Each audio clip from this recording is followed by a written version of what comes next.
to call the Legislation Committee hearing to order. Mr. Clerk, please call the roll. Alderman Rhodey. Present. Alderman Boyd. Alderman Vaccaro. Present. Alderman Muhammad. Here. Alderman Narayan. Present. Alderwoman Hubbard. Here. Chairwoman Ingracia. Present. You have 7 present. Thank you, Mr. Clerk. The first order of business is approval of the minutes from the Thursday, July 11th, 2019 meeting. I'll entertain a motion once you've had a chance to review. Madam Chair, I make a motion to approve the minutes from Thursday, July 11, 2019. Second. Please call the roll. Alderman Rhodey. Aye. Alderman Boyd. Aye. Alderman Vaccaro. Alderman Muhammad. Aye. Alderman Narayan. Aye. Alderwoman Hubbard. Aye. Chairwoman Ingracia. Aye. You have 7 aye votes.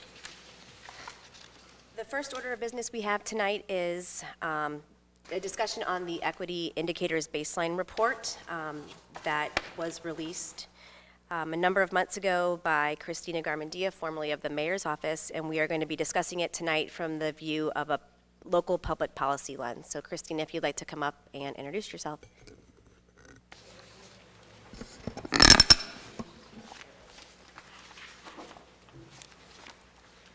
Hello, good evening.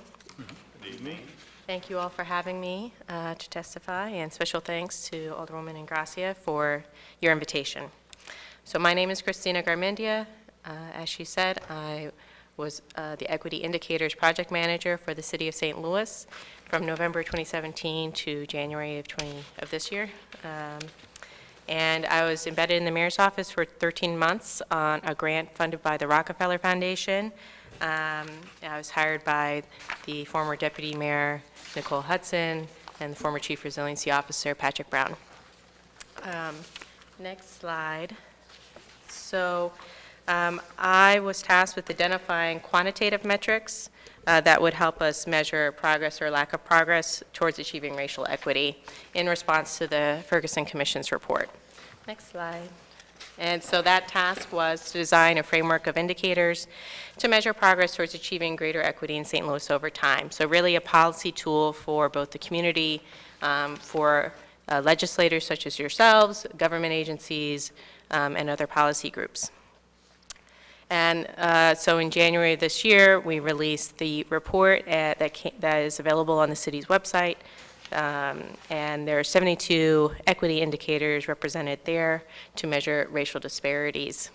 I also want to take a moment to mention that the United Way was a partner in this work, and they have released the regional version of the equity indicators that shares data for where they could find data for 3 surrounding counties: St. Louis County, St. Charles County, and St. Clair County in Illinois. And so my work was in response to a call to action from the Ferguson Commission for a racial equity benchmarking process. And Forward Through Ferguson partnered with us on this project from the beginning. They helped the city and the United Way apply collaboratively for the grant that funded my position. They chose the themes and topics, and as well as approving the selected indicators and reviewing the draft report. So the above is an example of a call to action. So the Ferguson report is full of policy recommendations for a variety of stakeholders, and my role was to identify ways to quantitatively measure progress on achieving those calls to action. So for reforming juvenile disciplinary procedures and practices, how might we measure progress toward achieving reform in that area? So translating those calls to action into quantitative metrics was my task. And so the resulting indicators for this particular call to action included suspensions and juvenile referrals to court. I do want to share a little bit of background about myself. I first came to St. Louis as an undergraduate studying design at Washington University. I have my master's in public policy from the Harvard Kennedy School of Government. And some of the experience that I brought to this role included, I'm a founder of a government technology company called Opportunity Space that's now known as Ptolemy, which provides real estate asset management for governments. We have over 80 clients. One of our very first clients was the city of Louisville.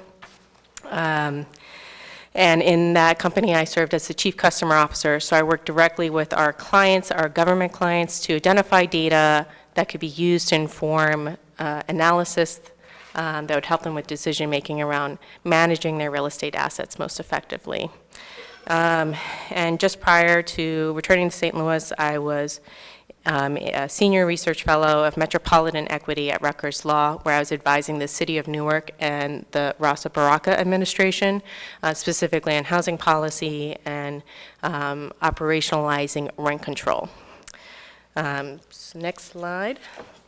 So my background, I mentioned that, but because it definitely informed my approach to this project, I took a data strategy, government technology, performance management, user experience, and racial equity approach to the project. And for the audience, I'm going to go ahead and define some of these terms. So performance management is both something that's used in the private sector and for the public sector. It's a process of ensuring that your activities and outputs meet your organizational goals in an effective and efficient manner.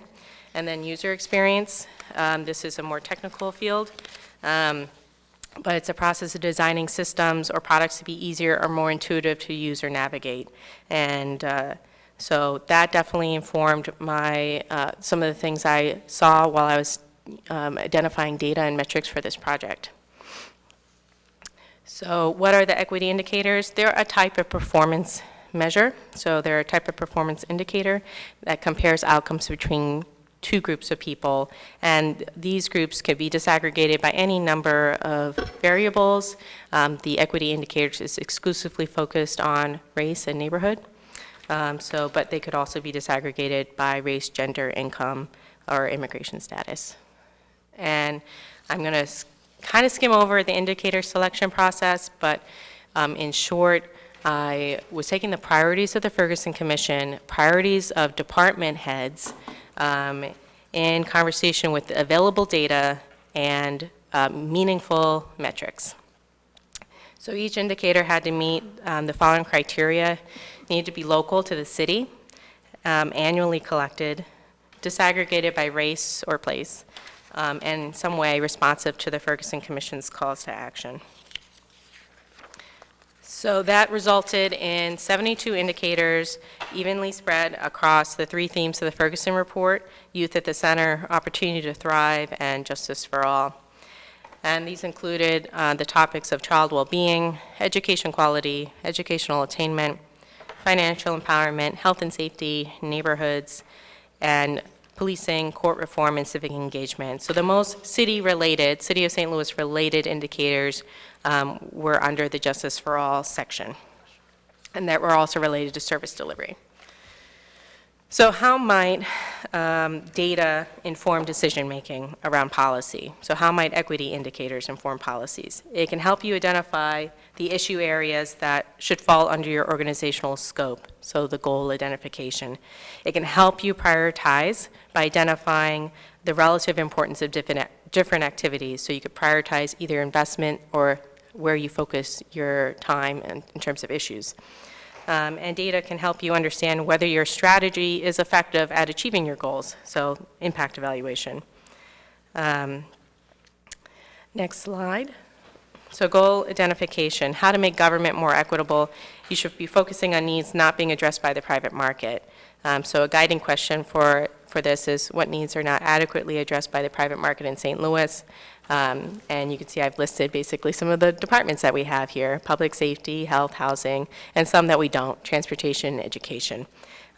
So the public safety, not every neighborhood can afford private security. Housing, we have an undersupply of safe, affordable housing that's provided by the private market. And to not believe that, just ask our overworked building division that does code enforcement, or the circuit court judges who see the photo evidence tenants bring in as their as their excuse for why they didn't pay their rent. And for education, I do want to say a little bit about this. This was, as someone new to the mayor's office, new to the city of St. Louis, working in city government, I was frankly horrified to learn that we didn't have a single employee focused on education issues. There was no one for me to get advice from on the priorities of the city related to education. And I was the one who had to bring to the attention of the mayor's then first chief of staff that she had not met with the superintendent of St. Louis Public Schools within her first year of serving in that role.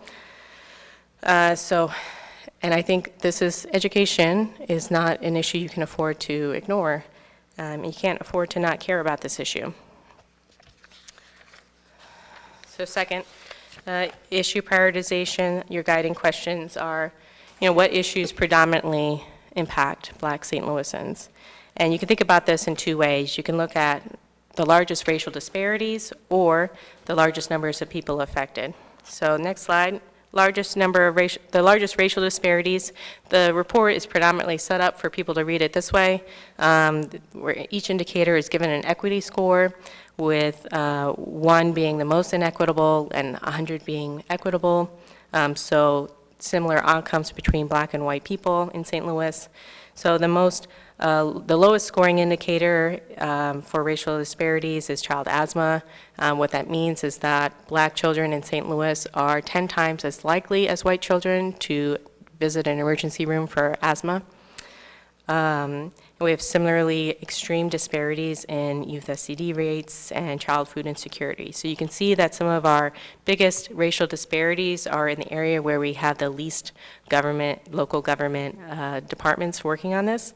And so I would suggest the Board of Aldermen should be proactively looking for ways to support the few departments and staff that we have that work on children, youth, and family issues. This is all new content, so here the largest number of people impacted. So I've taken the numbers of people, city residents particularly impacted by these racial disparities. Racial segregation affects the most residents in St. Louis. There's 87,000 city residents that live in hyper-segregated neighborhoods, so where 90% of the population is a single race.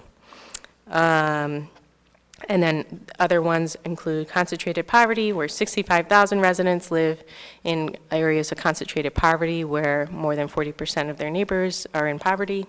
Adult poverty is very common in St. Louis. 44,000 adults in St. Louis live under the poverty line. 35,000 residents lack health insurance. 31,000 students in St. Louis attend schools where it is the norm for students to not meet state standards in English and math. So less than 50% of students of those schools meet state standards in English and math. So that's almost the entire student population, by the way. I've bolded municipal warrants. We issued almost 29,000 municipal warrants to city residents alone in 2017. And again, low food access is 28,000 residents live in areas with low food access. Severe rent burden is very common among St. Louis residents, and so is child poverty. There's 22,000 children in St. Louis that live in poverty. So next slide. I looked up a little bit about the Legislation Committee, and I was excited to see that this committee examines matters of city courts and suggests improvements. So of the list that you just saw of the largest number of people impacted, the one that's most specific to the city and that you have the most control over is the one that's related to municipal courts, so municipal warrants. So that's what I'll be focusing my testimony on today. So for the audience, what is a municipal warrant? Warrants are issued when defendants either fail to show up for 2 or more court dates and or fail to pay outstanding fines and fees for municipal ordinance violations. The next slide shows you a diagram that's included in the report. I worked with our court administrators.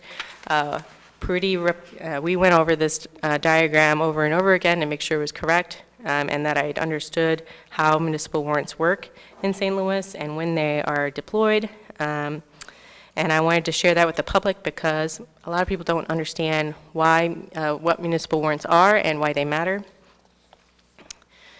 So our major first finding, municipal court issues municipal warrants to residents of majority black zip codes 4 times more often than residents of majority white zip codes.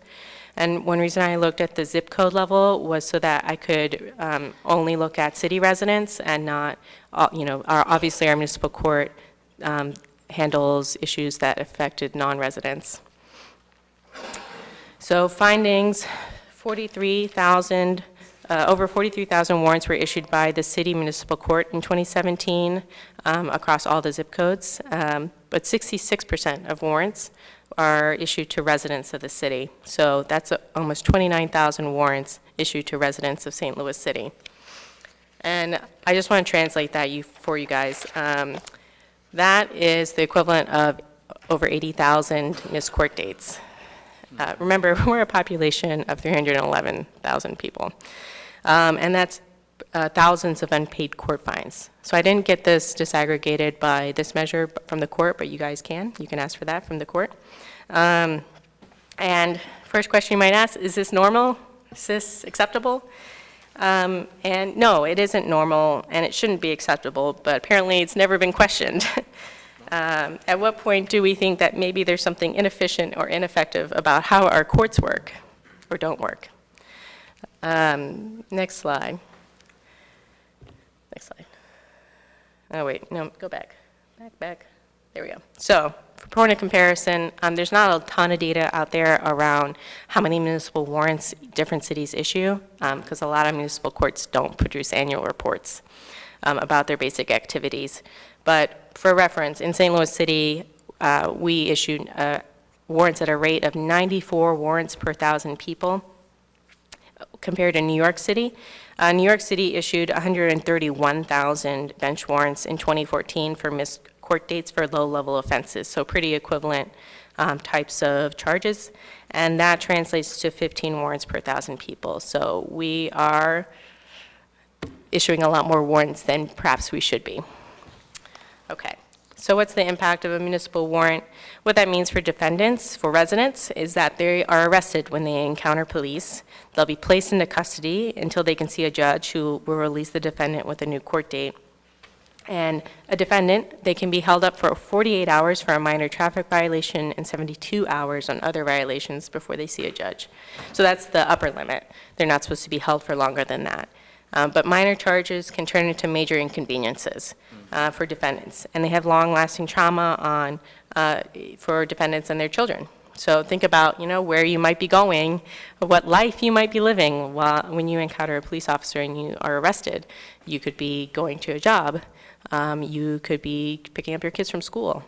And anecdotally, Better Family Life found that outstanding warrants for minor traffic offenses was a commonly reported reason for their clients being unable to retain employment.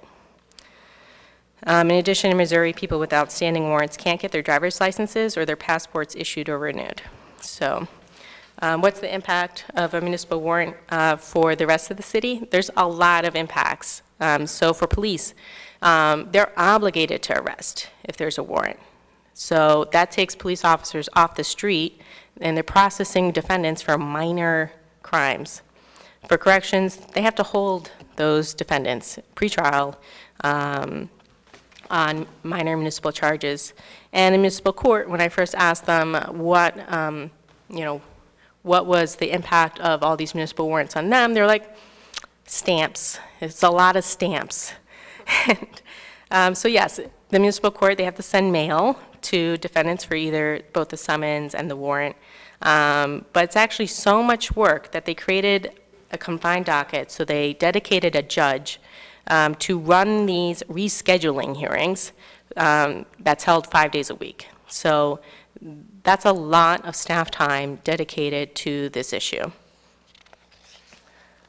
So some of the policy recommendations, our municipal court, I do want to recognize them for having done a great deal already in response to the Ferguson Commission's report. They do share with defendants rights, the rights that they're owed.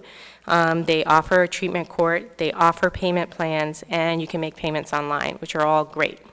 But some of the remaining recommendations from the Ferguson Commission that they have not yet adopted are canceling those failure to appear warrants and providing municipal court support services. So what that might be is some of the reasons people might not be able to, appear are because they couldn't get childcare. So that would be providing childcare, they'd be providing, transportation. And, a lot of the reasons why people are in that court in the first place is because they can't afford to pay fines or fees. And so financial counseling is another service that courts can begin to offer or route people towards. And what have other cities done to reduce warrants? So again, I'll go back to New York City. They've commissioned research to understand causes of missed court dates. So they hired Ideas 42, a nonprofit design and consulting firm, and the University of Chicago Crime Lab to take a look at this issue. And what these two entities ended up doing was designing some experiments. So they redesigned the summons form to make it more clear about what the requirement for showing up to court and kind of the consequences. And they also sent court date reminders via text message. So next slide shows you some of the messages they were sending.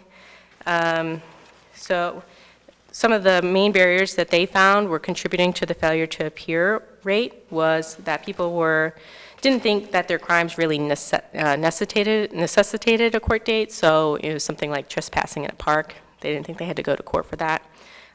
So they didn't understand that they had to go to court. Two, they weren't able to arrange for childcare.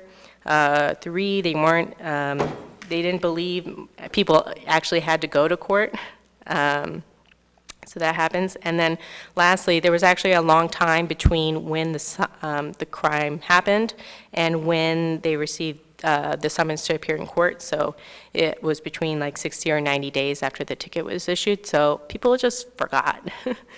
So these messages that were being sent to people who had given their phone number either through their lawyer or when they received their initial ticket were simple reminders. It also were reminders about when and where to show up. It reminded people of the consequences of not showing up. And they would send these 3 text messages at different days before their court date. So they sent them before the court date and then also after. So if someone missed their court date, they sent them a notice saying via text that said, you have a warrant and the way to address this warrant is to come in and reschedule your court date. And as a note, for anyone who doesn't know, you can't reschedule your court date by calling in to the court. You have to go in person here in St. Louis. And then they also would just use some social norms to tell you, most people take care of this, you should too. So very simple text messages, and this had a big impact. So next slide. So this did lead into improvements to timely court appearance. Between redesigning the summons form and the most effective text messages, they found a 36% decrease in failure to appears. And how much would it cost to send this to all the people in New York City who received a summons in that year? $7,500. So this is a really inexpensive policy change that can be made that has a big impact on people's failure to appear rate. So we definitely spent more than that on stamps last year. Okay. So overall, recommendations are more justice, less enforcement. So I would encourage all of you to look into what are the most common municipal court charges that we see. I've shared some of those in the report with the driving status violations. So driving status violations are like driving without car insurance, driving without a valid license plate or driver's license. So these are not driving dangerously, it's driving while poor. So that's one of the most common municipal violations for St. Louis. In New York, it was public intoxication, and that accounted for 34% of their low-level offenses. And so the approach that they're thinking about taking is, if drinking alcohol in public is the issue you care about, is issuing the summons going to stop that behavior? So in St. Louis, if, will finding people for not being able to afford car insurance going to stop that behavior? So thinking about creatively about ways that we can support people to comply with the law versus punishing them for not being able to comply with a law that's punishing primarily poor people. So there are other indicators related to municipal courts in the report. Besides municipal warrants, it's legal representation rate, driving status violation charges, and driving status conviction rate. So the good news is one of the high points in the report, and this was an analysis we did with the court without knowing what the results would be. So taking these cases and then looking at the conviction rate, comparing between black and white defendants. So this was a high point for me. We're finding out that we had no disparity in conviction rate. It's just the number of cases that come before that court that are, there's 4 times as many black drivers with these types of charges than white drivers, despite there being less black drivers in the city. So next slide. So bottom line, the Board of Aldermen, you may not have budgetary powers, as many as I think you deserve, but you have the power to reduce racial disparities in St. Louis. So legislators such as yourselves have the power to positively impact the lives and long-term financial prospects of St. Louisans by simple and small investments to help residents navigate systems under your control, such as the municipal court. The last thing I wanted to mention around, broadly speaking, about recommendations so many of the recommendations are within the report, within the Ferguson Commission report, but something I wanted to mention from my time putting the report together was that we lack organizational capacity as a city to practice performance management. So for almost every indicator you see in the report, I did the analysis myself. Because our departments lack analysts. We don't have data analysts, we don't have policy analysts. So we don't have data analysts to monitor the data that our departments are creating to find patterns, and we don't have policy analysts to tell us what to do with that data and what does it mean. So the exceptions are really the police department and the health department. And so I want to thank them for helping me with doing some of the analysis here. But you need analysts to translate data into meaningful information that can inform policy. So next slide. What I more commonly found, and this includes the municipal court, was we were collecting data, but we were never analyzing it, and we were never presenting it. So municipal court apparently is supposed to produce an annual report to the mayor, maybe to you guys as well, and they haven't done that since the 90s. And there's so many departments that I wanted to use existing performance measures. So I wanted to adopt the existing metrics that these departments used and integrated them into the equity indicators. And I wasn't able to do so because they didn't have performance standards.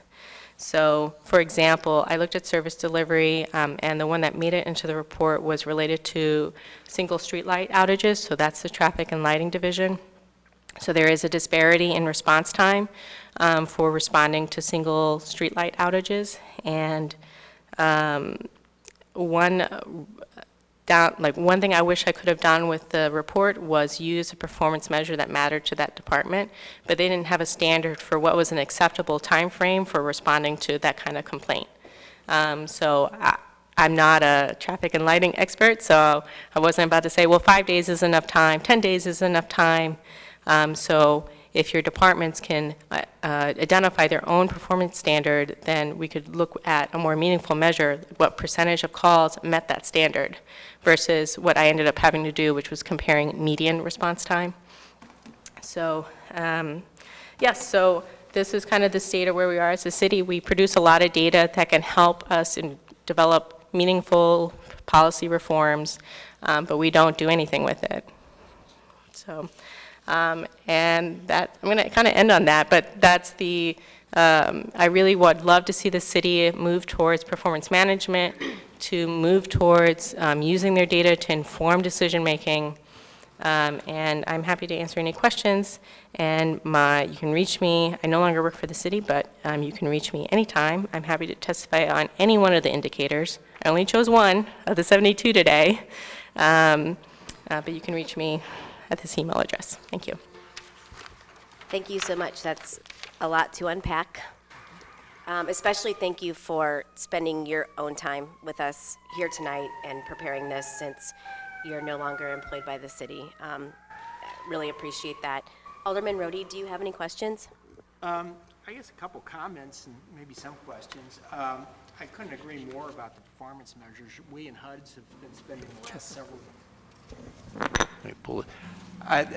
I couldn't agree more with your comments regarding performance measures. We in the HUDs committee have been spending the last several years trying to come up with some performance measures, and that has resulted in us developing a standardized approach to evaluating economic incentives, and it's also, I think, led to our development of a economic development plan that we're approaching the end on and are nearing completion, at least of the first iteration, and hopefully we'll have complete that will be completed with performance measures. And what we have done as part of that was, and I have to credit Gerard Hollins with this thought process, was in the ordinance that created the demand on our part to create the economic development plan was an annual report back to the Board of Aldermen, updating it, that includes updated performance measures as well. So the whole idea is SLDC actually would prepare an annual report, but the annual report was never going anywhere. It was more a list of things that they did as opposed to how those things they did are related to specific goals, if that makes any sense at all. So it was more just a kind of a collection. We're hoping to change that, and the staff over there, I think, has embraced that enthusiastically, and they've been very cooperative. One of the, I guess, concerns I have, and I struggle with this because I think sometimes it can be a catch-22, and as a statistician, I'm sure you're familiar with the difference between causality and multicollinearity. When you're viewing outcomes, some of those outcomes are truly outcomes and they're not causes. And if you're measuring outcomes, I'm not sure how much that's reflective of a cause. And the one that you picked tonight, and I think many of these are very good, so please don't take anything I say as being critical. I think this has been I think it's a constructive endeavor. And I frankly struggle with all the criminal justice. I'm not on public safety. I don't want to portray myself as an expert on criminal justice at all. Anything I say is uninformed. So, but what I struggle with on so many of the criminal justice issues is I think that's, in so many cases, it's kind of the result as opposed to a cause. In other words, if we try to equalize outcomes in the criminal justice system, we're ignoring what is probably the underlying cause, which might be inferior education opportunities, inferior employment opportunities, inferior health opportunities, and so forth.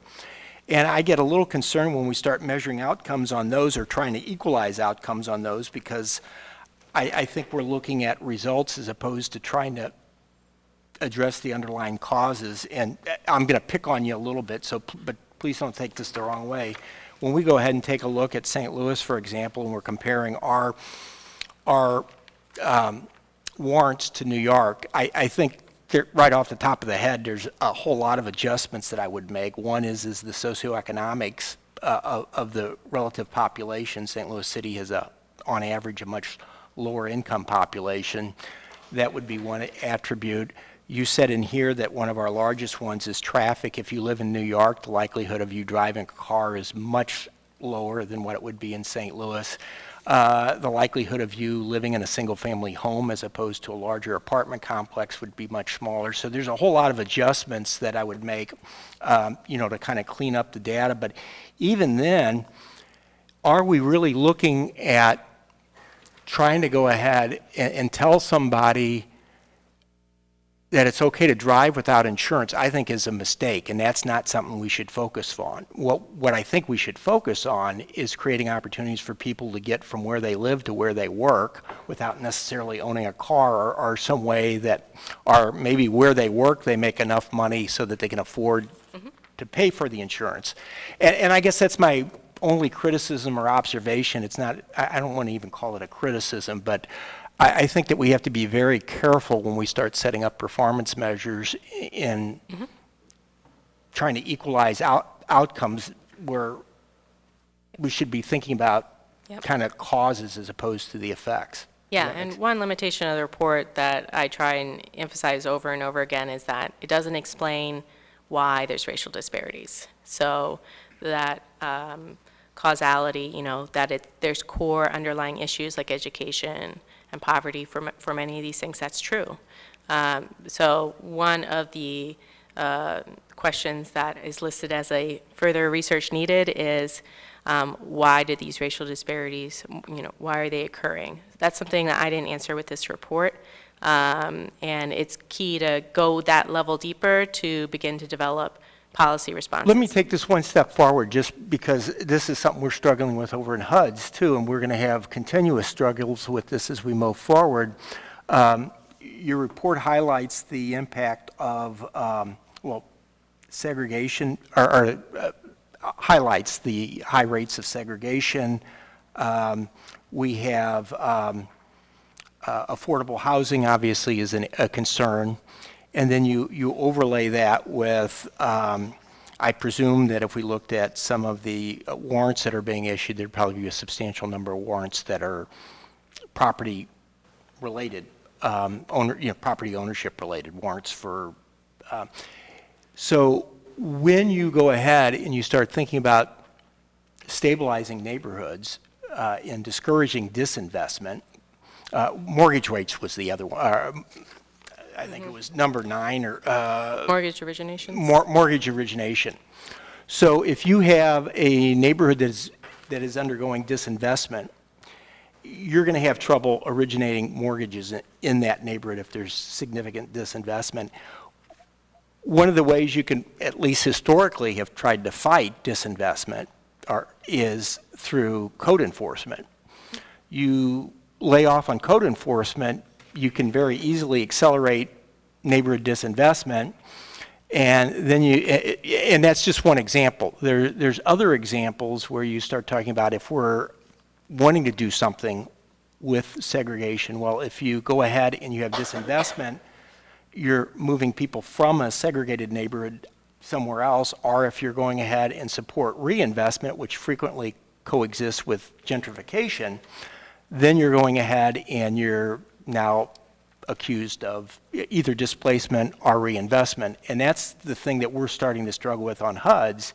And I think you have to be very careful not to be place too much judgment in the terms that we use on these things, because you can go ahead and try to do one thing and you can have some unintended consequences. If you oppose gentrification, you can very well end up with disinvestment. And if you oppose code enforcement, you can potentially accelerate disinvestment. I guess what I'm saying is there's a balance to everything, and trying to find that balance can frequently be a fine line. So. Yep. Yeah, and that's why your job is so hard. So. Thank you. Alderman Boyd? Sure. Thank you, Christina. Sorry that you're not a permanent part of the city of St. Louis, because certainly data is important. I'm a type of person that's very data driven, and what data helps us do is better, because when you know better, you can do better, you can make better policies. I just want to walk through your presentation, ask you a few questions. Just coming off of some of the comments from my colleague from the 17th, did I hear you correctly? You said we haven't really studied why some things are happening? That's right. Okay, so if we haven't studied or we don't study why, how do we maximize the data to make better decisions if we haven't taken a deep dive into why? Yeah, so sometimes so I took the municipal warrant issues, like we don't know why people aren't showing up for court dates. The court has never studied that issue, but other cities have, right? So one of the strategies they experimented with is, so one is just taking an experimental approach and trying something, but measuring whether that impacted the measure that you're interested in. So, and as far as, sending court reminders, that's a pretty cheap experiment to run and to see whether it's working or not. Of course, so many of the equity indicators, the measures are hard to design experiments around, especially those longer-term ones like segregation or poverty. But I did try to mix in indicators where you could do more short-term experiments like the police recruiting pipeline. One of the things we were working on when I was still at the city was simplifying the application. It was over 30 pages, and it really didn't have to be that long. And so, how could you increase applications if you just made the application simpler? That's a free reform you can do. And there's examples like that that can be designed to test hypotheses and to try something to reduce racial disparities across these indicators. I remember back in the early 90s when I was executive director of a nonprofit, I used to see some of the same clients every season. So it was like, I'll wait till my electric bill gets $1,000 near disconnect, then I'll come for help and then get the help. And then in the heating season, when the winter months came, it would be the same thing. And I always wondered, is this a game and you just play the system, or is it more, there's a need for more insulation in the house, for example? Right. I mean, because your heat is going out through the roof and so on and so forth. And I just pondered that all the time until I start, thinking about, different indicators of, particular problems. I've never really thought through of how, maybe we should, support people in getting more weatherization services whereby their utility bills could come down. So that was, to me, that was an indicator that something is wrong. And it kept me from kind of being too judgmental, if you will, because it's not fair to game the system, although many people do. I want to go to some of your indicators on youth at the center, opportunities to thrive, justice for all. You showed a matrix, but I guess there's way more into it than just 24 different elements of that chart. Is that correct? Yes, there's 24 indicators in each So section. do you have more detailed information on that? I mean, there is the report. I was asked to think about policy recommendations, so I just picked one. Okay. Because I had a limited time, but yeah. But that is online? Yeah, so the report's online. If you want policy recommendations, you can just call me. Okay, so let's go to goal indication. Education, you talked about, you were kind of surprised that we really hadn't had communications with the school districts. I think is very paramount that we should be collaborating more. And I have to give kudos to my colleague from the 17th as chairman of HUDs. At least every year, the financial director comes in and kind of talks about TIFs, how TIFs tax abatement have impacted the school district, and how real estate values have either increased or decreased in their budget. So that is critical, and I'm glad you pointed that out. And so that is a policy decision that I think we have within our powers to really consider, how do we connect more with the school system so that we could collaborate better. I mean, one of the things that kind of concerns me across America when you talk about education and disparities is how African Americans are suspended and expelled at a greater rate than the counterparts. And you really find that within the St. Louis population, in I should say the St. Louis metropolitan area, in the county districts where a lot of African Americans have been, bussed out there, and their parents don't have transportation, and so they're not as active. So have you kind of looked at that at all as far as are we doing better? Have you analyzed that data at all? Because education seems to be important to you. I'll defer to, so Ford through Ferguson did produce a second report on specifically around suspension rates. Did you guys compare between the city and the county?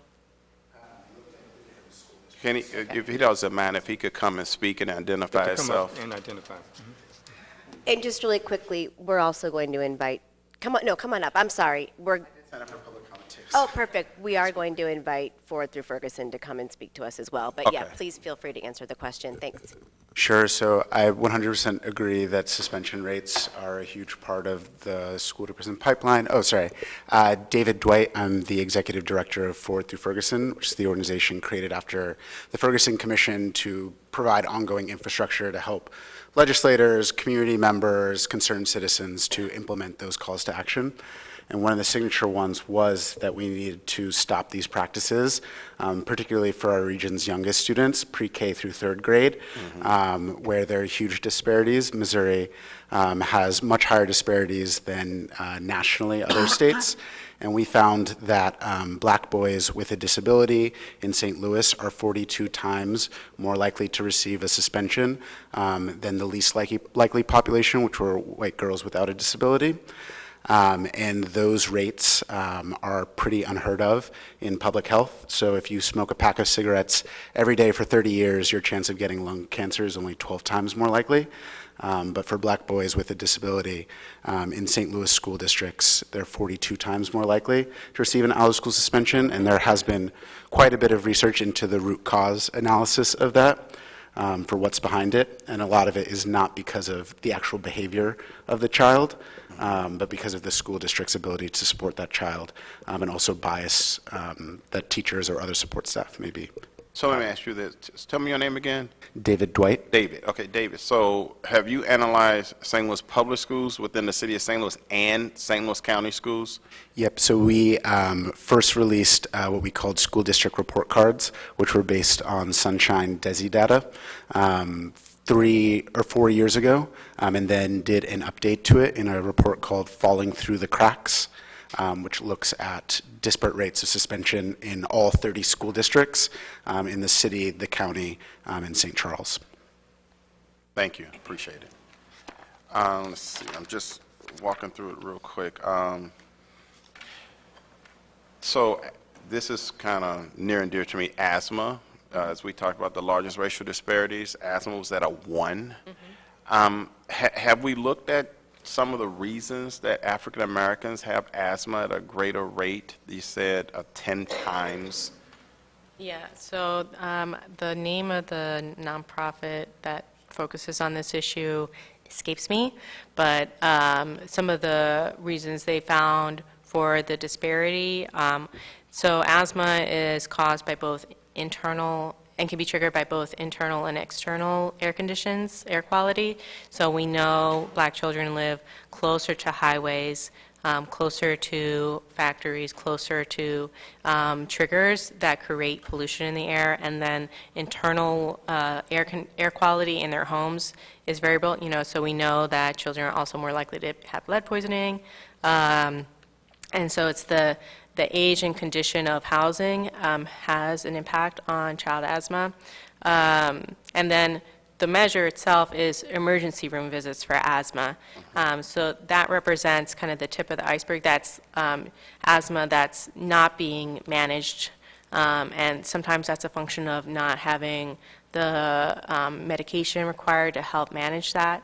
And so there's different nonprofits that are working on providing better access to the inhalers and nebulizers that are required to manage asthma for children. So there's a couple different reasons. We don't know, what statistically, like how much we can blame each issue for that, but it's a combination of all the above. So, I mean, for one, we could look at we know that there were higher reports of children experiencing breathing problems after there was demolition dumping near their school. That was in the news last year. So that's something to look at too, is like, well, there's some things that we as a city can control, such as our demolition practices, and how do you manage the dust and the asbestos and all of that from demolition around where children are congregated. So you have policy recommendations on that? Yeah, within your so report? the demolition one is the main one, is, and that's already occurring under the leadership of Laura Ginn at SLDC in terms of improving the quality of and actually monitoring demolition practices and whether their contractors are in compliance with what we want to have be the standard, which is watering down, doing regular watering as you're doing demolition, so there's reduced pollution in the air. So that's one of the main ones that are within our control. Of course, it's at the city level, it's a little harder because a lot of these big causes of external air quality as a matter of state regulation and weak state regulation of those issues. But yeah, the demolition one is the one that's more within your control. And I say it's near and dear to me because 2 out of 3 children I have asthma, and my youngest daughter, she pretty much grew up in a house that was 100% gut rehab, so the air quality on the inside should not have, been a big factor, but certainly the environment that we live in may be a factor, and I'd be curious to know if someone's testing the air quality in that zone that I live in, because he grew up in Wellston, my son, which was just 5 minutes away from where we live because we're near the county edge, and he had asthma, and then my youngest daughter, my middle daughter, didn't have it. She doesn't have it. So it was just kind of interesting that, I always wondered, why he got it, she had it, and the inhalers and all the treatment. Yeah, I would love to see more air quality sensors throughout the city. There are a few, I think East West Gateway, Council of Governments, they have access to air quality data. And I don't know if they've published that in a way that's easy to navigate. But yeah, so there are a few sensors throughout the city. There's not enough to give us kind of that fine grain information that we need to do more specific policy. But that's a place to start. Yeah. Thank you. I'm almost done. Let's see. Largest number of people impacted. So I want to go to norm to fail schools. Yeah. 31,055. Currently, I think there are less than 26,000 students in St. Louis Public Schools. So what year is this data based It's public and charter schools combined. on? Oh, got it. That makes sense. So there's around like 34,000 students that go to public or charter schools. It does not include private schools since they don't share their data. Okay, and the municipal warrants, I'm curious, out of the 28,667, do we have the actual total amount? Was that? Yeah. So that's one bullet point above. So there's, I don't have all these numbers memorized, sorry guys. There's 43,654 warrants issued by the municipal court in 2017. 43,000, say again, please. 43,654 total warrants, so 66% of those warrants were to city residents. Okay. I didn't put page numbers on this, so sorry, I don't. It's under findings. Got it. 4 times more often than residents of majority white zip codes.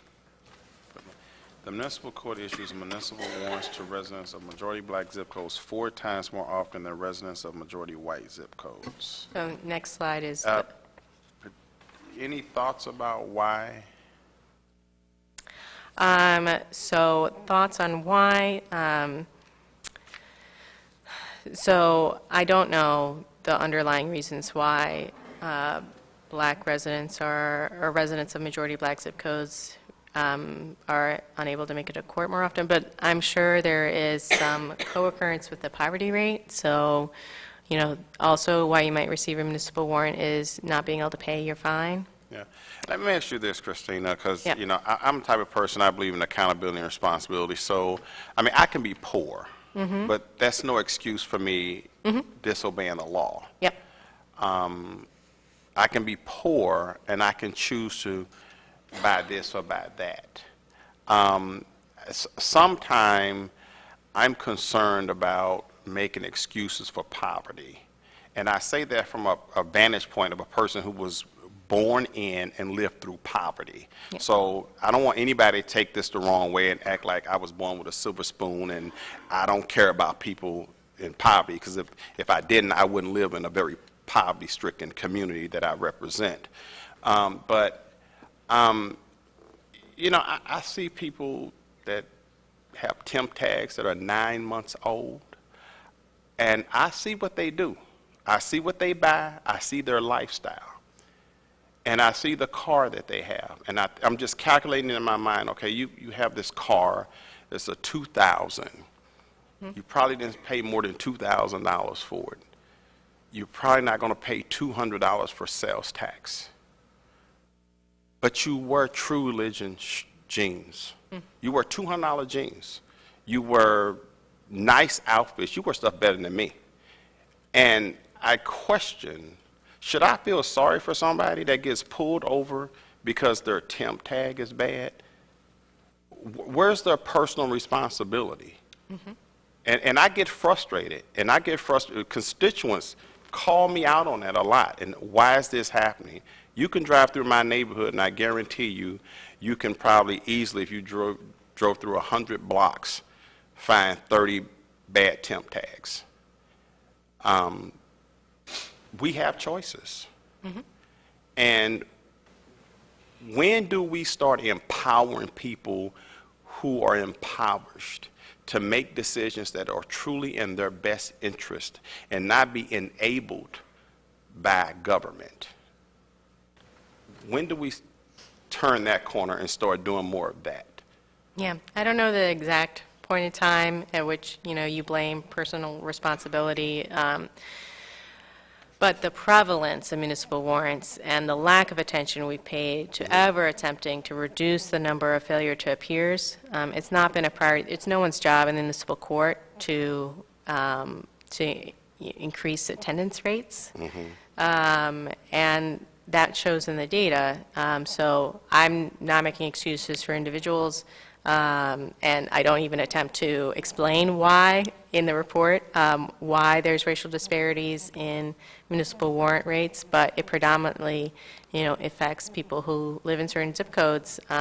And so at what point do we take our own responsibility for actually making the system work better, versus always blaming people for you know, not making it work. You know, getting your car in order is really, like, having gone from changing my tags, changing my plate, that took a lot of steps. That took a lot of time. And people who are poorer have less time to get that stuff done. So it is you know, one of my responses to how can we make the city more racially equitable, city government be more racially equitable. It's make things easier to do, like make the system work better for everyone, and it'll, you know, if you focus on the municipal court, that'll predominantly impact black residents of St. Louis. That investing in making that easier to navigate will, that's going to be a big deal for a lot of people. And so worrying about the people who are not responsible, that don't care, I'd rather worry about the people who do care and are less able to actually comply with a lot of the steps that are required. And how do you discern which ones care and which ones don't care? I don't care. Okay, no problem. I love the fact of sending text messages to people. I think that is certainly something that we should consider, and hopefully we can find funds to do that. Because I do think that will, because some people do forget. But the mortgage company, when I don't pay my mortgage on time, they don't forgive my $50 late fee, but that's on me. I'm curious also, and this is the last part of my, because this is good stuff. Have Ferguson Forward or anybody sat down with people who are caught up in this cycle to ask them why? Not to my knowledge. Why is it that you don't pay your fine? Why is it that you don't register your car? Why is it that you don't keep your insurance? Out of curiosity, why? ask, because oftentimes government think they know the answer and that we make up, policies that we think can fix something, but we really don't talk to them and ask them why. Yeah, to my knowledge, there hasn't been a study done with defendants to ask them why they haven't showed up to court, unless there's anyone in the audience who would like to say differently. I don't think there has not been a study done on that issue yet. Okay. Thank you. I really appreciate your presentation, and I really appreciate, what you do, and we need you back. Thank you, Madam Chairperson. Before I forget, I did just want to mention that some of the issues we're discussing, such as the temp tags and insurance requirements, are regulated at the state level, and I know that State Representative Donna Behringer is working with colleagues in the Department of Motor Vehicles and Department of Revenue to legislate possibly that you would be able to roll in your car payment, your car insurance, and note for your taxes, and so that would be a way that we would be able to help support people instead of punishing them. And just for the record, with the amount of money that I make here, there was a time a couple of years ago where I had a car that would not pass inspection. I could not afford for a few months to pay for what it needed, and so I was riding without having updated tags. And so But we make a lot of money as aldermen. So I'm just saying, if it can happen to me, it can happen to a lot of other people. Alderman, I agree, but I get tired of excuses. That's all I'm saying. Alderman Vaccaro? Sure. So, I do believe in accountability, but one of the things that could easily be done, and I don't know if we can legislatively do it. I'm waiting. One of the things that we can do legislatively, maybe not, but the reason we're having this at night is so people could show up. I just think that maybe we should think and look into how we have a night court and a Saturday court, because maybe you do have a job during the day. I think you need to be responsible and pay and show up. I do believe that. But one of the things that you can do is have a night court and a Saturday court, and I don't know if we can legislatively do that, but we should look at that. And that would solve the problem of saying, well, I'm working during the day, I can't get there, well, then come at night. Well, I got a night job and I sleep late, well, what about Saturday? You got to be off one day sometime. It seems to me that one of the things we can do is still hold people accountable, but have the courts, so that the courts can work out payment plans and do stuff, but make it more convenient to show up. And really, that's about my only comment, because I was thrown out in 5th grade and everything else. You check mine, that was pretty bad. I think that's a great idea. Maybe we can have someone from municipal courts come and speak to us as well. Well, yeah, they barely, unless you can go on a Wednesday afternoon to courtroom 1, and then you can't even park downtown, and I walk from here over, and, I know I've had people in my neighborhood that have trouble getting there, and then a lot of people in my neighborhood can afford lawyers, so they have a lawyer or attorney go over. But it's a hassle to get there. Parking, there is no parking at our municipal court. We put that together so that Larry Rice wouldn't buy the place and put homeless people in there. And then we threw him out of where he's at, and I think that's all wrong. But anyway, when they decided they were going to do this, there's no parking. It's really hard to get to, So that's just my only suggestion. I don't know if it's through legislation or public safety or whatever committee. I think we should really push the fact to have a night court and a Saturday court. It was just a comment, just a thought from what I heard. Yeah. Thanks, Alderman. Alderman Mohammed? No question, Madam Chair. Alderman Narayan? Thank you, Madam Chair. Excuse me. Before I get started, I just wanted to say to Mr. Dwight, I was completely flabbergasted by those numbers that you put forward, and I do hope that Madam Chairwoman does invite you to a future hearing to discuss that further, because that is simply unacceptable, and I would like to hear more about what you have to say on that. So thank you for those comments.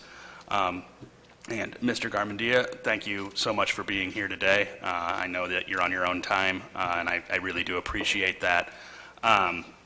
There's a few questions that I have, and I think they're more kind of just nuts and bolts. I really appreciate the fact that you focused on the municipal courts here. I'm a lawyer by trade. I find myself in the municipal court fairly often, and it has become clear over the last decade to me, and probably for people who are older than me for much longer than that, that we in this city, compared to many cities, we have a two-tiered justice system. We have a system for those with means and a system for those without means. And I'm looking at these pre-court messages, these consequence messages from 7-3 a day before court. And what I'm taken back by is these are the kind of messages that I send to my clients to remind them, hey, you have a court date, so that they don't miss their court dates and have to deal with the consequences that come from missing a court date. So I think it would be a fantastic idea for the courts to take that on to, I mean, if the end goal is compliance, then I think that this would be a fantastic program to take on, particularly given the relatively low cost of it. If to send these texts to every municipal defendant in New York City costs $7,000 some odd dollars, I have to imagine in St. Louis that it would be exponentially lower than that even. So I guess my biggest question is, at what point along the way were they getting the phone numbers from these people in New York? So, of course, it's a little difficult to get a phone number from someone, like, for instance, when they're getting the initial ticket from a police officer. But it was a combination of when they were receiving the original ticket and also following up with either legal services or lawyers that were in contact with that client. But the more, we make it the norm, so if someone comes in to reschedule their court date, like that's an opportunity to get their phone number, because then you can text to remind them. But finding different opportunities throughout the process to get someone's phone number and changing the norm of how they encounter and have a relationship with the court is something to work on. The Bail Project, they're typically getting their phone numbers by calling, or by initial contact at the jail.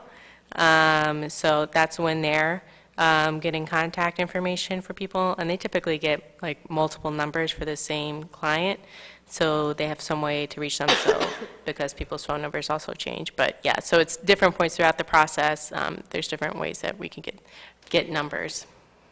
And thank you for that. And then in terms of the actual implementation of this policy, do you know in New York where it was implemented, how many man-hours total go into a program like this? Is it just one person sitting at a computer kind of typing away, or is it a much bigger? Yeah, once you write the script, once you have a way to get the phone number into some kind of system, it's relatively, it's one person writing a script, and it's just running the script. Yeah. Okay, so it sounds like it's a pretty feasible thing to introduce then on a relatively low budget then. Yep. Then I guess, all told, I would very much appreciate the opportunity to speak with you about more of the issues that you presented. I know that this is one policy on one of many issues that you've looked at, and I know that myself and many of the members of this committee and of the board as a whole care deeply about a lot of these issues. And as you pointed out at the beginning of your presentation, sometimes we don't always have the best data, and even if we have good data, we don't always have people to say, this is what the data is telling us. So I would greatly appreciate the opportunity to sit down with you at some point in the future. And with that, I have nothing further for right now. Thank you so much. Alderwoman Hubbard? Thank you, Madam Chairman. I just want to thank you for coming out today, especially by being on your own time, no matter how much you see this or feel this or live this, it's still a gut check when you hear this. And I would be interested, like my colleague, in sitting down to hear some of your policy recommendations in the future. Thank you. Does anyone have follow-up questions? Thank you so much, Christina. Thank you. Alderman Mohammed, you awake? Yes. Would you like to present Board Bill 120? Yes.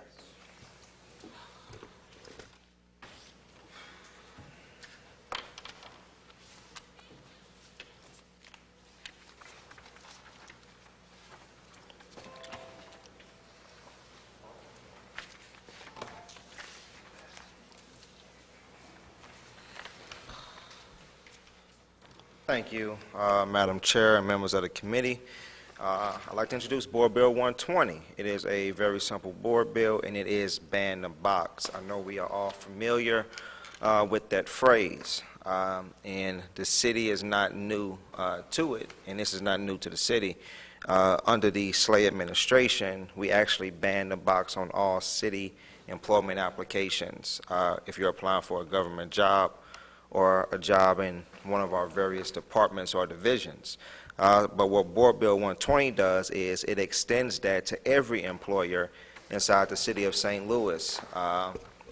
And we will be the second city in the state of Missouri to pass this, hopefully. I'm optimistic that we will. The first city was the city of Columbia in Boone County. They implemented this measure back several years ago, and it has been successful. Of course, one of the largest economic engines in Boone County, or in the city of Columbia, is the University of Missouri, that being Mizzou, and also the Department of Human Services under the state of Missouri. And they believe that after they adopted this particular measure, it not only boosted their competitive job wages, but they were able to attract and attain more people applying for these jobs. So what this does is we would impose the same measure here in the city of St. Louis to all employers, and the Office of the License Collector would be the office or the division that would monitor and that will regulate this particular board bill and what it does and what it opposes. And we chose a license collector office for several reasons. The number one reason is she controls business licensing in the city of St. Louis, and it would make it so much more easier to regulate and to monitor this program effectively. And it established that her office will create the policy and a procedure as it relates to developing and carrying out the regulations in this legislation and board bill. I have no further comments. Again, I think it is a very simple measure, and if the members of the committee have any questions, I can entertain them, Madam Chair. Thank you, Alderman. Alderman Rhodey? Are there other cities in the country that have enacted similar legislation? Yes, sir. Yes, sir. It has been 150, actually. 150 cities or counties throughout the country have enacted this particular legislation, or various forms of legislation, and 9 states have enacted it as well. The last state to do so was the state of Colorado.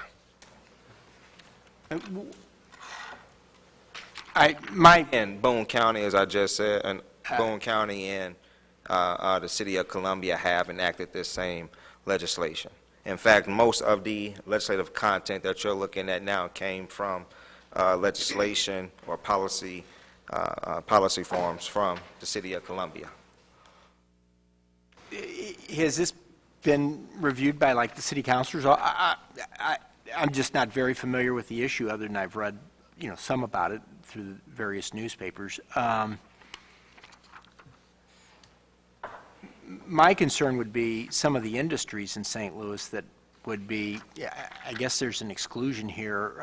The requirements set forth in subsection A of this section do not apply to job positions where employers are required to exclude applicants with certain criminal convictions from employment due to local, state, or federal law or regulations.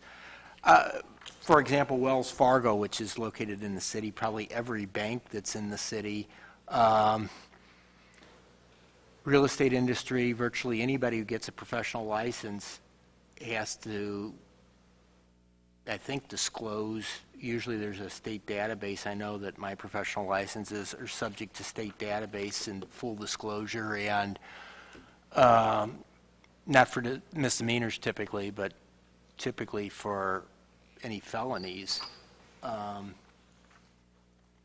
And I guess I'm just a little confused how that would be coordinated. In some cases, I think you're legally prohibited from working in industries if you have a felony. In other cases, you're required by professional licensings to disclose.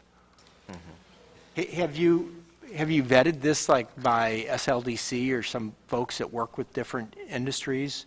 Well, so I understand your concern, and I think it's important to know that essentially what this does is during the initial application process, it does not bar a person or discriminate against a person from because of past criminal activity. And it's important to know that this is also this is nothing new. This is not anything uncommon.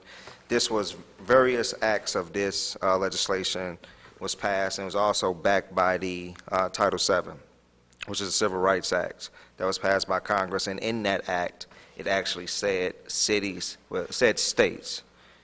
and legislative bodies across the country should adopt and pass meaningful reform as relates to hiring and hiring procedure. And it actually says ban the box for employment, ban the box for people who are looking for employment who have had past criminal convictions. So this does not say that as a person goes on or later down the line to the employment process, that they cannot, that the employer or the agency or the department that a person is applying for, it does not say that they cannot look into a person's criminal activity. They can do a background check. A lot of criminal convictions are public anyway; people can see it. But this just says that a person cannot be discriminated against because of that criminal activity or their criminal record, and it takes that off the initial job application process. Off that first initial job application a person fills out, that would not be on that application. And we do this right now in the city of St. Louis. Yeah, I know that we do it in the city. I'm just trying to understand what exactly that means. It's so what you're saying is that it wouldn't be on the initial application, and are they entitled to ask about it later on? They are. So they can still ask about it in an interview. Subsequent job application, or as they're filling out, I guess that's the application as opposed to a resume. You would send a resume but fill out a job application. They can ask about it in the interview. They can do background checks. If you look at lines 6 through 8, it lays out when they can ask. 6 on page 1. I'd like to reserve. I have no questions right now. I guess I'm kind of new to this issue as well, and I just don't have a very well formulated opinion. Alderman Boyd? Quick comment on the Alderman from the 17th. I think if you have a professional license, it looks like on page 2, line 8 through 10 kind of addresses that, where it talks about employment due to local, state, or federal regulations. So you couldn't get certain professional licenses if you have a felony, so you wouldn't get an interview. No one will hire you anyway if you were in the financial services community. Would that be correct? Well, you can actually have a license and be a felon in a number of professional. I believe you can be professionally licensed with a felony in a number of areas, but typically if you access the state database, you'll they'll have that as a disclosure. In some cases, you'll lose your license. Or in some cases, there's a period of time where you have to wait a certain number of years before you get licensed. I'm saying that with my very limited knowledge of, I have several, I guess, professional licenses, but, Okay. and each of them are regulated a little differently. Thank you. Out of curiosity, Alderman Muhammad, Section 1, it says for an employer to base a hiring or promotional decision. Out of curiosity, if you're already working for an agency, chances are, I don't know, maybe they don't know that you have, I would just think that if you had a conviction that would disqualify you for promotion, it would probably disqualify you from your current position. That may not necessarily be true. I don't think so, Alderman. You know, I think that, let's say, for example, a person works at a local fast food restaurant. You know, anybody can mop a floor and flip fries, and not discouraging anybody that does that, but let's say that person wants to excel and move up to become a manager. Now, it's a difference from a person mopping the floor to now a person actually managing a team of people who you're probably not too comfortable with because of past criminal convictions or past criminal history. So they can't discriminate against a person who wants to excel or move up or get a promotion. I think so, and I actually know people who that has personally affected. So I think it does play a role in decision-making process as it relates to promotions. I don't have a problem with it. I'm just thinking it through. Most employers have a job description of positions, and they would say you have to meet certain qualifications. Maybe some of them don't say you can't have a felony. Maybe it's just an in-house corporate decision. But it was just a curious question as to, you know, whether or not it needs to be said. But I don't have a problem with it. Right. Not to interrupt, but just to also after Congress passed the Title VII Civil Rights Act, they also passed a Fair Chance Act, and no employer, it's in its EEOC regulation, no employer can ask that question. No employee can base hiring or promotions off of past criminal convictions. Gotcha. Okay. The other last question I have is, how are we doing? Because we passed some legislation in the past, so our personnel office, you know, banned the box, right? Do we know how that's working out? Do we know how many people have been rejected after they was the top, let's say, 3 candidates? Because typically you get the top 3 candidates. What percentage of people who have made it all the way through actually get a chance to be hired? Because it's my understanding, and I stand to be corrected, if you have a felony, you almost can't have most jobs in the city. You can have some. I know some people who work for the city who's had criminal history, but I'm curious as to how well we are doing with our ban the box and actually hiring people. You have any idea on that?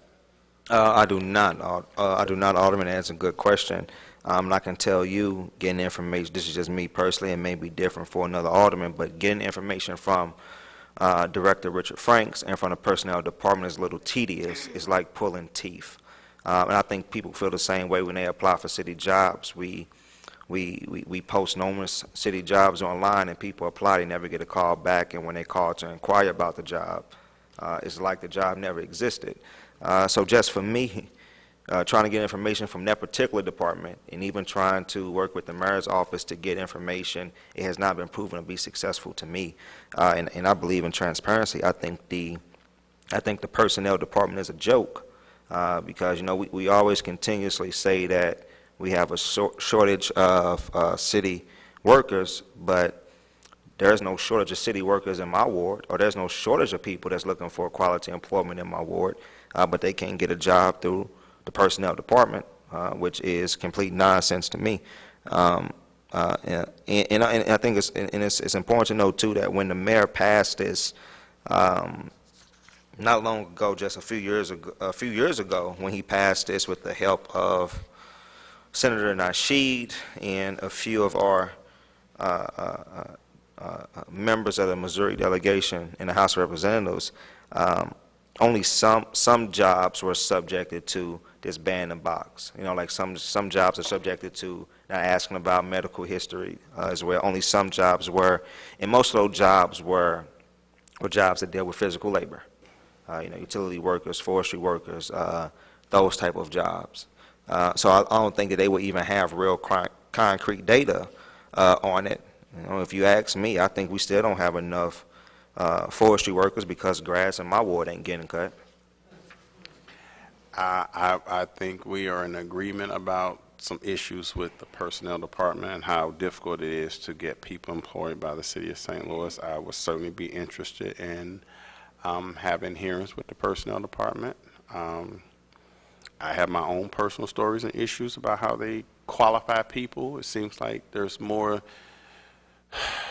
opportunities to disqualify people than to qualify people. And I personally think that that's why we have so many job openings in the city of St. Louis. I can't imagine how it's easy to say somebody qualifies for a job that their resume suggests not, but then they say they qualify, they not qualify for a job that they should be highly qualified for. So I think that's a whole nother topic and a whole nother hearing and a whole nother committee, but I certainly be willing to work with you to explore that more so that we can get more of our citizens employed. So I support your bill, and hopefully we can have some personnel hearings to figure out how we can get more people in our community employed. Thank you.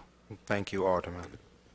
Just for the record, I did do a little bit of inquiry and was unable to find in any comprehensive or easy to find manner any executive orders. Random ones would pop up on the city website search or via a Google search. I asked a number of people today where executive orders typically live. Nobody was able to answer that yet. And it's my understanding that unless a mayor in a new term affirmatively chooses to continue the policy of an executive order, that they're null and void after somebody else leaves office. So definitely some unanswered questions on that. I'm supportive of the bill, and so wanted to make sure if for some reason we are no longer moving forward on ban the box, that it was able to be integrated into this legislation. Alderman Vaccaro? Sure. So, and I'll wait for. So I told you go ahead and put my name on this is fine. Thank you, Alderman. And I understand, and we could talk about personnel, but I'll do that separately. But I understand it's on the initial, at least to get someone in front of, to get an interview. So, you know, and to sit down and be able to say, oh yeah, well, I was convicted, but I was in a car that I shouldn't have been, and here's what really happened. Or, you know, explain why. I got friends that, you know, I won't name, that are in the unions and stuff that have had stuff, you know. And I would think that, you know, if they see they're on there was a convicted felon, you're going to throw it aside. But if they actually don't and talk to the person, they may find that they're pretty valuable. When we were doing the car wash, you know, a lot of the people we hired came out of the Justice Center.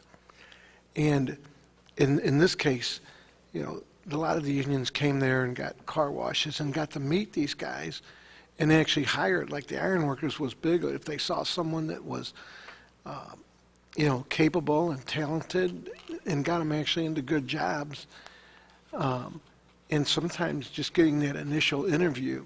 And then at the interview, if they come in and say, well, yeah, I murdered half my family, but thank God I'm out now, I don't think they would hire them.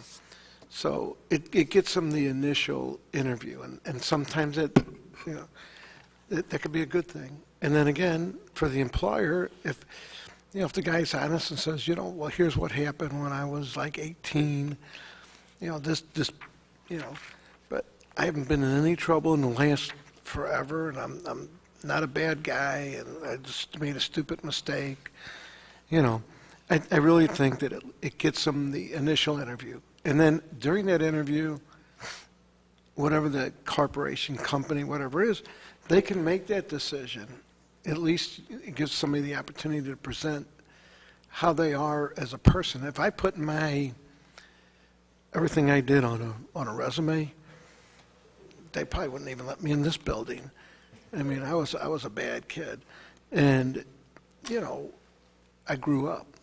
So people make bad choices, and I think one-on-one in a face-to-face interview, you at least get that chance to say, well, yeah, I was a screw-up, you know, but no, I'm not. And I support this. It doesn't say you got to hire someone. It just says give them the opportunity, and I agree with that. So you can add my name. Thank you, Alderman. Alderman Narayan. Thank you. So first, I'd just like to thank you, Alderman Collins Muhammad, for bringing this legislation. I think it's overdue. I think that in our rush to be tough on crime, in the 90s especially, we created far too many felons, far too many nonviolent felons, and now we need to make sure that we give those folks a path to redemption and to being a productive member of society.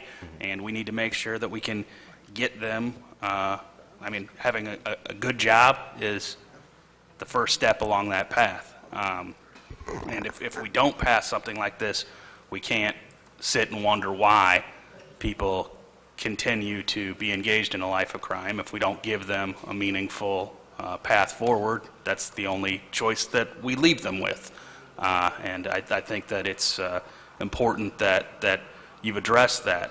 That being said, I do have one kind of hang-up with this bill, and it's in the penalties clause. I'd like to discuss that with you. So in Section 2, there's a whole lot of discretion here left to the license collector, and personally, I'd like to see some more a more rigid kind of table of warnings and fines, so that if we are to introduce this and push this through, I believe that it should have some teeth to it, to make sure that it actually does what I know you want it to do. And so I would like to see less discretion and more a more solid construct of the penalties clause, and let people know, you know, what the consequences are going to be of ignoring this piece of legislation. And I would love the opportunity to work with you on that moving forward. I welcome that opportunity, Alderman, and you know, anytime we can amend this, hopefully on the floor, we can amend this, and I welcome any assistance in doing it. Absolutely, and thank you, and I have nothing further. Thank you, Alderman. Alderwoman Hubbard. I thank you again, and I would like to ask to add my name to this board bill as well. I think anything we can do to remove barriers and impediments against our neighbors, so that they can make different choices and have different opportunities in their life and not be called felons because they're ex-offenders. The key word is ex. So we need to do what we can, you know, to help them move forward. So I had a question about Section 2 too, so I'll be looking forward to the amendment. My only question was making sure that it was something that we could do to enforce this penalty-wise. When it says penalty, I wanted to know what that penalty was, because I hope that it's a good enough penalty to make sure that people do follow the ordinance. So again, thank you, John, and please add my name to this board bill. Thank you, Alderwoman. Are there any follow-up questions? I just have a couple quick questions to echo the questions from my colleagues to my left and right. I think it's difficult for us in enforcing some of these issues. I've been working on some similar issues, and our Civil Rights Enforcement Agency is only allowed to investigate and refer housing and employment cases. And so I'm working with CREA and our board attorney to try and expand their powers so we're able to have something similar to Columbia, Boone County, in terms of enforcement. So, yeah, if you're amenable to the possibility of having something different on the floor with respect to ensuring that in the short term we're able to enforce this legally, I would appreciate that opportunity. But did you need to introduce your amendment? Yes, Okay. yes. Are you still waiting on the clerk for that? No, you should have it. The, You guys well, have I amendment number? identified a little, there's an error on the page number and line number. Okay, so I don't need a copy. I just wanted to make sure we had the correct info in front of us. Sure. Thank you, Madam Chair. We're good. I don't need a copy. So go ahead and, Thank you. You're Madam welcome. Chair, I would like to make the motion to introduce Amendment Number 1 to Board Bill 120. I'll make the motion that we accept the introduction of Amendment 1 to Board Bill 20. I think we need more summaries going this way. right, I'm happy to call the roll, but I need the clerk. You can act as clerk. If you want, I can go around and act as clerk. No, can't. Would you mind stepping in? Thank you.